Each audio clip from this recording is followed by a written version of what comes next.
Hello everyone. Welcome to your favorite channel, Calvin. I'm Swati Bhatti, your biology mentor. I hope you all are doing good. हमारी activities की series में बहुत बहुत बहुत स्वागत है आप लोगों का। हमने 6.5 एक्टिविटीज तक अपना कंप्लीट कर लिया था। आई होप आप लोगों को समझ में आ गया होगा सारा। नहीं भी समझ में आया है तो do let me know in the comment section. मैं आपको दोबारा समझाऊंगी किस लिए है, हम आप लोगों के लिए तो है। एक बार समझ नहीं आएगा, दूसरी बार नहीं आएगा, तीसरी बार तो भाई आएगा ही आएगा, है ना। चलिए आज हम लोग क्या करने वाले हैं, आज हम लोग करने वाले हैं अपनी एक्टिविटी 6.6। ठीक है, आज हम लोग अपनी एक्टिविटी 6.6 करने वाले हैं। सारी एक्टिविटीज हम लोग करेंगे as I promise to you. ठीक है, 1 2 3 4 5 6 7 8 9 इस चैप्टर की भी, आगे वाले चैप्टर की भी सारी एक्टिविटीज हम लोग एक साथ मिलके कंप्लीट कर लेंगे। ठीक है भाई। अब जैसे बाकी एक्टिविटीज हम लोगों ने करी, उन सबका कोई एम था, इस एक्टिविटी का भी क्या है, एक एम है। क्या एम है इस एक्टिविटी का भाई, देखते हैं जरा। To evaluate the reason of difference in between fishes and human respiration। Human के रेस्पिरेशन में और फिशेस के रेस्पिरेशन में क्या डिफरेंस है, ये हम लोगों को इवेल्युएट करना है। ये हमारा उद्देश्य है इस एक्टिविटी को करने का। अब भाई एक्टिविटी परफॉर्म कर रहे हैं तो मटेरियल्स भी चाहिए, चाहिए कि नहीं चाहिए, बिल्कुल चाहिए। तो क्या मटेरियल चाहिए हम लोगों को, ये भी देखते हैं भाई। इसमें हमें कुछ ज्यादा तामझाम नहीं चाहिए, हमें सिर्फ क्या चाहिए भाई, दो चीजें हम लोगों को इसमें चाहिए। फिशेस चाहिए, ठीक है, और एक्वेरियम चाहिए। दो चीजें हमें चाहिए भाई। एक्वेरियम भी आप लोगों को पता है, शायद देखा भी होगा आप लोगों ने, ऐसे करके एक बॉक्स होता है ग्लास का, ठीक है, उसमें बहुत सारी फिशेज रहती है देखा ही होगा यार मोस्टली लोगों ने। ठीक है, अब कुछ इंपॉर्टेंट इंफॉर्मेशन पहले हम लोग जानते हैं इस एक्टिविटी को करने से पहले। अब देखो जरा ध्यान से सुनना, ये इसमें कुछ नहीं है, एनसीईआरटी में जो एक्टिविटी दी हुई है उसके नीचे जो इंपॉर्टेंट इंफॉर्मेशन है वो यहाँ पर है, ये हम लोगों को पता होनी चाहिए। मैम जो भी आपको एक्टिविटी करा रही है, आपको पेन लेना है, पेपर लेना है, ठीक है, और एनसीईआरटी की बुक आपको अपने पास रखनी है, क्योंकि NCERT is our holy book. ठीक है, जो एनसीईआरटी बोलेगी वो हम करेंगे, और जो एनसीईआरटी ने बोला है वो हमें मानना पड़ेगा, क्योंकि एनसीईआरटी तो गलत होती नहीं है ना। तो चलो भाई चल रहे हैं अपनी आगे एक्टिविटी की तरफ। कुछ इंपॉर्टेंट इंफॉर्मेशन जानते हैं हम लोग। सबसे पहली चीज, एनसीईआरटी ने क्या बोला है, the amount of oxygen dissolved is fairly low compare to the amount of oxygen. भाई देखो एक तरह से हम आपको क्या कर रहे हैं, लाइन टू लाइन एनसीईआरटी भी इस एक्टिविटी में, लाइन टू लाइन एनसीईआरटी भी मैं आप लोगों को पढ़ा रही हूँ। ठीक है, तो ध्यान से सुननी है। कहीं भी आप लोगों को अगर समझ में नहीं आ रहा है तो please let me know in the comment section. ठीक है, हम लोग आपके कमेंट जरूर रीड करेंगे। जिस बच्चे को जहां डाउट होगा, आई प्रॉमिस उसका डाउट क्लियर किया जाएगा। ठीक है, चलो स्टार्ट करते हैं। अब कोई बीच में डिस्टर्बेंस नहीं होगा, डिस्टर्बेंस तो मैं ही कर रही हूँ बीच में बोल के वैसे चलो स्टार्ट करते हैं। The amount of oxygen dissolved is fairly low compared to the amount of oxygen in the air. अब इन्होंने एनसीईआरटी ने हमसे बोला है कि जो डिजॉल्व ऑक्सीजन होती है पानी में, ठीक है, और जो एक ऑक्सीजन होती है एयर में, पानी में डिजॉल्व ऑक्सीजन जो होती है वो कम होती है, और एयर में जो ऑक्सीजन होती है वो क्या होती है, ज्यादा होती है। ये एनसीईआरटी ने अपने कड़े शब्दों में लिख रखा है। ठीक है, डिजॉल्व ऑक्सीजन जो होती है पानी के अंदर इन वाटर, वो क्या होती है भाई, कम होती है, और जो जो एयर होती है वहां पे एयर का जो अमाउंट होता है वो क्या होता है, ज्यादा होता है। क्यों होता है ऐसा, क्योंकि भाई वाटर डेंस मीडियम है, इस वजह से ऑक्सीजन का जो अमाउंट है वहां पर क्या होता है, कम होता है। ठीक है, इतनी बात हमको समझ में आ गई। अब उन्होंने बोला है the rate of breathing in aquatic organism is much faster than the terrestrial organism.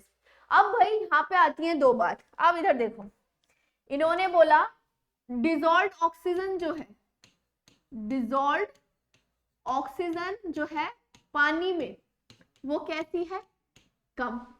पर जो पानी में एक्वेटिक एनिमल्स रह रहे हैं, जो एक्वेटिक एनिमल्स हैं, उनका रेट ऑफ ब्रीथिंग क्या होता है, वो होता है ज्यादा। क्या होता है भाई उनका रेट ऑफ ब्रीथिंग, उनका रेट ऑफ ब्रीथिंग होता है ज्यादा। क्यों ज्यादा होता है, उनको ज्यादा से ज्यादा उनको भाई ऑक्सीजन तो कम है, ठीक है, उनको जिंदा भी रहना है, जिंदा रहना हो तो उनको क्या चाहिए, एनर्जी चाहिए। इस वजह से वो लोग अपना रेट ऑफ ब्रीथिंग क्या कर देते हैं, इंक्रीज कर देते हैं। ठीक है बच्चों, आगे समझ में, पानी में डिसॉल्व्ड ऑक्सीजन कम है, एयर में ऑक्सीजन क्या है, ज्यादा है, पर एक्वाटिक एनिमल्स का रेट ऑफ ब्रीथिंग होता है ज्यादा, क्योंकि उनको भाई जिंदा रहना है, एनर्जी चाहिए ऑक्सीजन से। ठीक है, अब उसके लिए वो क्या करेंगे, अपने रेट ऑफ ब्रीथिंग बढ़ा देंगे, ताकि ज्यादा से ज्यादा वो लोग पानी अपने अंदर ले सके और उससे उन्हें ज्यादा से ज्यादा ऑक्सीजन मिले और ज्यादा से ज्यादा उनको एनर्जी मिले। इसलिए उन्होंने क्या कर दिया, अपना रेट ऑफ रेस्पिरेशन इंक्रीज कर दिया। Fishes take in water through their mouth and force it past the gills where the dissolved oxygen is taken up by the blood। भाई देखो, फिशेस क्या करती हैं, गिल से सांस लेती हैं, ये हम लोगों को पता है। ठीक, कैसे सांस लेती हैं भाई, कभी आप लोगों ने एक्वेरियम देखा होगा, वो लोग फिशेस क्या करती है, माउथ को खोलती हैं। ठीक है, ऐसे माउथ को खोला उन लोगों ने, देखना कभी एक्वेरियम में देखना, माउथ को वो लोग खोलती हैं। अब उनके पास एक गिल है, मतलब गिल्स है उनके पास और माउथ हो गया, माउथ खोला और पानी अंदर गया। माउथ और गिल काम करते हैं ऑल्टरनेटिव मैनर में, यानी जब माउथ खुलेगा तो गिल बंद हो जाएंगे और जब माउथ बंद हो जाएगा तो गिल खुल जाएंगे। अब देखो ये क्या करती है, पानी, माउथ खोला, ठीक है, फिशेस ने अपना माउथ खोला, ऐसे बैठ जाओ, शांति से वैसे बैठ जाओ, कुछ हाथ पैर नहीं चलाने हैं, मैम की बात सुनिए आपको ध्यान से कि मैम क्या कह रही है, ये आप लोग पढ़ भी चुके हो, रिवीजन के तौर पे ही आपको बहुत ध्यान से सुनना है। फिशेस मुंह खोलती हैं अपना, पानी लिया, तब क्या थे, गिल्स बंद थे, उस टाइम पे गिल्स क्या थे, बंद थे। जब उन्होंने मुंह खोला, जैसे ही मुंह खोला पानी अंदर गया, मुंह बंद हो गया, अब गिल्स क्या हो गए, ओपन हो गए। जब गिल्स ओपन हुए, पानी अंदर चला गया, फिर क्या होगा, गिल्स खुल जाएंगे, मतलब फिर गिल्स बंद हो जाएंगे और माउथ क्या हो जाएगा, खुल जाएगा। अब जो गिल्स में पानी था वो चला जाएगा बाहर, उन्होंने गिल्स को क्या दे दी, ऑक्सीजन दे दी और कार्बन डाइऑक्साइड लेके बाहर चला जाएगा by the process of diffusion. आ गई बात समझ में, आ गई। एक बार और मैडम आपको अच्छे से एक्सप्लेन लिख के कर देती है भाई, लिख के मैम आपको एक बार और समझा देती है कि फिशेस का माउथ जब ओपन होता है तो गिल्स क्या हो जाते हैं, क्लोज्ड। ठीक है, और जब माउथ क्लोज होता है तो गिल्स क्या हो जाते हैं, ओपन। फिशेस ने मुंह खोला, उस टाइम पे गिल्स बंद थे, पानी अंदर गया, माउथ बंद हो गए, गिल्स ओपन हो गए। ठीक है, फिर गिल्स क्या होगा, फिर पानी क्या होगा, बाहर गिल्स से चला जाएगा, गिल्स को क्या दे दी इन्होंने, ऑक्सीजन और कार्बन डाइऑक्साइड लेके वो बाहर चला जाएगा by the process of diffusion. ये बात हमको समझ आ गई। अब आगे बात करें, अगर टेरेस्ट्रियल ऑर्गेनिज्म की बात करें, terrestrial organism use the oxygen in the atmosphere for respiration. हमें भी क्या चाहिए, एटमॉस्फेरिक एयर का हम लोग इस्तेमाल करते हैं, किसके लिए, रेस्पिरेशन के लिए। This oxygen is absorbed by different organ in different animals. भाई बहुत सीधी सी बात है, जितने भी ऑर्गेनिज्म होते हैं वो डिफरेंट ऑर्गन्स का इस्तेमाल करते हैं फॉर देयर रेस्पिरेशन।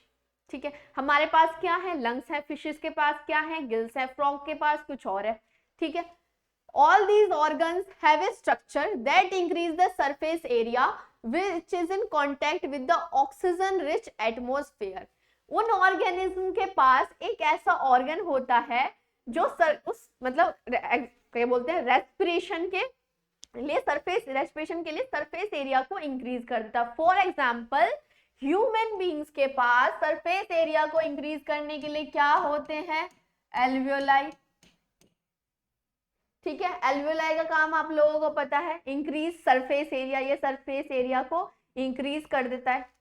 अब आगे चलते हैं। Since the exchange of oxygen and carbon dioxide has to take place across this surface is very fine and delicate. अब जैसे मान लो एल्वियोलाई है, एल्वियोलाई पे क्या होना होता है, एक्सचेंज होना होता है। ठीक, यहाँ पे सरफेस एरिया भी इंक्रीज होता है। सरफेस एरिया इंक्रीज होगा कब होगा, जब ये सरफेस कैसा होगा, फाइन और delicate. In order to protect this surface it is usually placed within the body. सीधी सी बात है भाई, बॉडी के अंदर ही तो है, तभी तो ये प्रोटेक्ट है।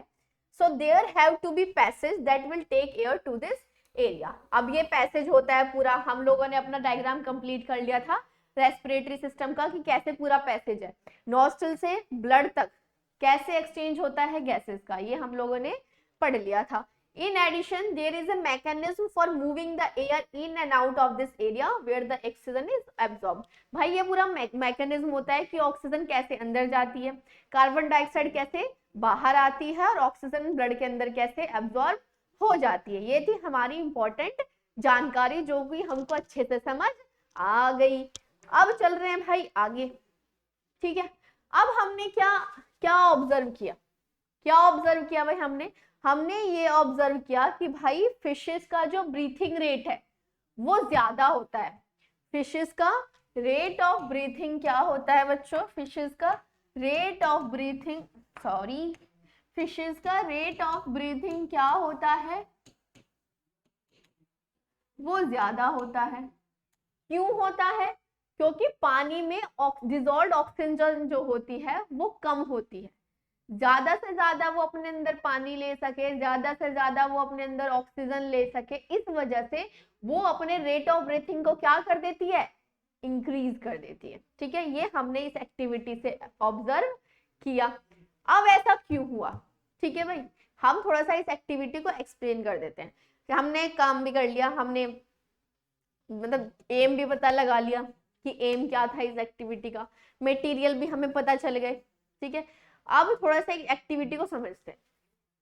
Organism like fishes, animals and human require oxygen to meet its energy demand. बिल्कुल सही बात है भाई, ऑर्गेनिज्म जो होते हैं जैसे कि फिशेस हो गए, एनिमल्स हो गए और ह्यूमंस, इनको क्या चाहिए, ऑक्सीजन चाहिए ताकि उनकी एनर्जी की डिमांड पूरी हो सके। They do this by taking either oxygen dissolved in water as in fish or oxygen present in air by the lungs। अब ये उसे कैसे करेंगे भाई, जो ऑर्गेनिज्म है वो पानी में रह रहे हैं, वो क्या करेंगे, गिल्स के थ्रू करेंगे रेस्पायर, और हम क्या करते हैं, लंग्स की हेल्प से करते हैं। Oxygen in not highly soluble in water, यही पढ़ा था भाई हमने, ये पानी में सॉल्यूबल नहीं होता, जिसकी वजह से अमाउंट कितनी होती है, less than 9 mg per 1 liter. So to meet the demand of oxygen, fish open and closes its mouth and gills more frequently, which is around 90 to 100 times a minute. इसी वजह से जो फिशेस जो होती हैं वो अपना रेट ऑफ रेस्पिरेशन इंक्रीज कर लेती हैं, क्योंकि उनकी जो, ताकि उनकी एनर्जी की डिमांड है वो फुलफिल हो सके। क्योंकि भाई हमें पता है पानी के अंदर डिजॉल्व्ड ऑक्सीजन का अमाउंट क्या होता है, कम होता है। कितना 1 मिनट में कितनी बार जो फिशेस हैं वो सांस लेती है, 90 to 100 times a minute. Human beings कितना लेते हैं, ह्यूमन बींग्स का भाई हमारे पास बहुत ऑक्सीजन है, ठीक है, हमारे पास बहुत ऑक्सीजन है, तो हम लोगों को रेट ऑफ रेस्पिरेशन इंक्रीज करने की क्या जरूरत है, कोई जरूरत नहीं है। तो ह्यूमन बींग 1 मिनट में कितनी बार सांस लेते हैं, 8 से 16 बार पर मिनट।